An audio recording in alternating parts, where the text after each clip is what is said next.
नमस्कार, मैं हूं अनुराधा सिंह। नेता प्रतिपक्ष राहुल गांधी ने कल पुणे में छात्रों की गूंज कार्यक्रम के तहत केवल छात्राओं के साथ एक विशेष संवाद ऑल फीमेल डायलॉग किया। और आज हम चर्चा करेंगे कि आज के दौर में इस तरह के कार्यक्रम की असल जरूरत और मायने क्या है। तो जब हम 140 करोड़ के भारत में विकास का ढांचा तैयार करते हैं, विकास की बात करते हैं, तो मंचों से अक्सर एक ही जुमला गूंजता है, आधी आबादी की भागीदारी। लेकिन भारत का इतिहास और वर्तमान दोनों एक ही कड़वी सच्चाई चीख चीख कर कहते हैं कि इस देश में अधिकांश महिला को, मैं कहूं अगर ये अतिशयोक्ति नहीं होगी कि 95% से ऊपर महिलाओं को उनकी आजादी, उनका हक और उनकी सफलता थाली में सजाकर नहीं मिली। हर एक अधिकार के लिए उन्हें लड़ना पड़ा, चाहे वो सावित्रीबाई फूले हो जिन्होंने पत्थरों और कीचड़ की मार सहकर लड़कियों के लिए पहला स्कूल खोला, फिर चाहे वो आनंदीबाई जोशी हो जिन्होंने समाज के ताने सहकर भारत की पहली महिला डॉक्टर बनने का रास्ता तय किया, या फिर संविधान सभा की वो महिलाएं जिन्होंने मौलिक अधिकारों की लड़ाई लड़ी। इतिहास गवाह है कि भारतीय महिला को जब भी सफलता मिली है तो वो व्यवस्था की मेहरबानी से नहीं, छीन कर मिली। और अगर हम आज के भारत का ईमानदारी से विश्लेषण करें तो सफल महिलाओं का दायरा केवल दो ही रास्तों में सिमटा नजर आता है। पहला रास्ता उन्हें मिला जिन्होंने अपने ही परिवार और समाज की पाबंदियों से बगावत की, रातों रात लड़कर अपनी बेड़ियां तोड़ी और अपना हक खुद छीना। और दूसरा रास्ता उन महिलाओं का है जिन्हें अपने परिवार से बना बनाया प्लेटफॉर्म रसूख और आर्थिक सुरक्षा कवच मिला।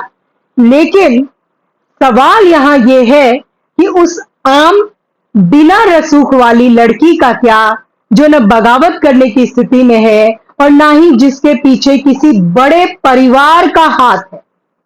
और यहीं पर हमारा पूरा सिस्टम और सरकार की नीतियां नाकाम साबित होती हैं। आज शहरों में रहने वाली पढ़ी लिखी जेनजी युवतियों में बेरोजगारी की दर 22.6% तक पहुंच चुकी है। लगभग 37% ग्रेजुएट लड़कियां डिग्रियां हाथ में लिए घर में बैठने को मजबूर है। और ये आंकड़े मैं आपको मनगढ़ंत नहीं दे रही हूं, ये नीति आयोग के आंकड़े हैं। नीति आयोग जो कि थिंक टैंक है सरकार का। और वहीं अगर हम ग्रामीण भारत का रुख करें, जहां स्वयं सहायता समूहों, सेल्फ हेल्प ग्रुप्स और सरकारी योजनाओं का ढोल पीटा जाता है, तो वहां की सच्चाई यह है कि ये योजनाएं महिलाओं को स्वावलंबी बनाने के बजाय उन्हें माइक्रो फाइनेंस कंपनीज और लोकल जो महाजन है उनके कर्ज के जाल में उलझाकर छोड़ देती है। और उसके बाद अगर हम बात करें तो बायोलॉजिकल और हेल्थ इश्यूज तो हैं ही महिलाओं के, जो लड़कों से अलग है। लड़कियों की शारीरिक और हार्मोनल बनावट लड़कों से अलग होती है। पीसीओएस, एनीमिया, मेंस्ट्रुअल हेल्थ और मेनोपॉज जैसे तमाम मुद्दे हैं जो आज भी हमारे समाज में टैबू हैं। और गांव कस्बों में आपको मालूम ही है कि सुरक्षित एनवायरमेंट, टॉयलेट्स तक की कमी से लाखों लड़कियां स्कूल छोड़ देती हैं। कानूनी और पारिवारिक बंदिशें भी जो है वो भी ऑब्स्टेकल है। कागजों पर संपत्ति में बराबरी और कड़े कानून है, लेकिन एफआईआर दर्ज कराने से लेकर कोर्ट के चक्कर काटने तक सिस्टम का रवैया बेहद थका देने वाला होता है। घर के भीतर इज्जत के नाम पर उनकी आर्थिक आजादी का गला घोट दिया जाता है। और बात अगर बुजुर्ग महिलाओं की मैं करूं तो उनका संकट देखिए, जिन्होंने पूरी जिंदगी बिना किसी वेतन के चौका चूल्हा संभाला। उन्हें ढलती उम्र में ना पेंशन मिलती है, ना मेडिकल इंश्योरेंस, और वे पूरी तरह दूसरों की दया पर निर्भर हो जाती हैं। ऐसे कड़वे माहौल में राहुल गांधी के इस ऑल फीमेल संवाद की प्रासंगिकता और जरूरत क्या है? इसकी अहमियत यह है कि भारतीय राजनीति ने महिलाओं को हमेशा केवल फ्री राशन, मुफ्त बस सफर या 1000 रुपए की योजनाओं का लाभार्थी बेनिफिशियरी माना। उन्हें कभी स्वतंत्र आर्थिक नागरिक के रूप में देखा ही नहीं गया। तो पुणे में सिर्फ छात्राओं के साथ बैठकर राहुल गांधी का यह संवाद इसी ऐतिहासिक और सामाजिक लड़ाई को आगे बढ़ाता है। उन्होंने आम छात्राओं के सामने खुलकर कहा कि सुरक्षा के नाम पर उन पर कंट्रोल है, चिंता और सुरक्षा के नाम पर लड़कियों की आजादी छीन ली जाती है और उन्हें नियंत्रित किया जाता है। और अदृश्य आर्थिक हिंसा, इसकी भी बात उन्होंने की कि किसी महिला को खुद के पैरों पर ना खड़े होने देना और अवसरों से दूर रखना भी एक हिंसा है। 50% जो ड्रॉप आउट का सच है वो भी उन्होंने रखा। ये बिल्कुल सच है कि डर, हेल्थ इश्यूज और सामाजिक दबाव के कारण आधी से ज्यादा लड़कियां पढ़ाई छोड़ देती है, अपना करियर बीच राह छोड़ देती है।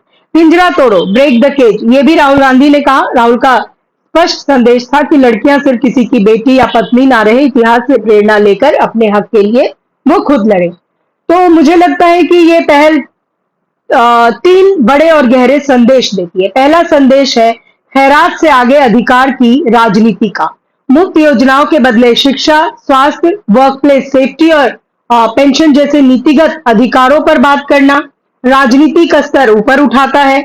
और दूसरा बहुत इंपॉर्टेंट संदेश है कि बिना रसूख वाली आम लड़की पर जो उन्होंने फोकस किया, वो लड़कियां जो न बड़े परिवारों से आती हैं और न बगावत कर सकती हैं।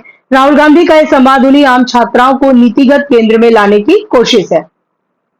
और तीसरा संदेश, या यूं कहूं कि एक जो आफ्टर इफेक्ट होगा इस कार्यक्रम का, जिसे आप आने वाले समय में देखेंगे, ये मेरा अपना आकलन है कि वो ये कि जिस तरह से राहुल गांधी युवा महिला वोटर्स जेन जी से सीधे तौर पर जुड़ रहे हैं, वो जिस तरीके से उनके साथ एट ईज होकर बात कर रहे हैं, वो प्रभावित करेगा आने वाले वक्त में फर्स्ट टाइम महिला वोटर्स को।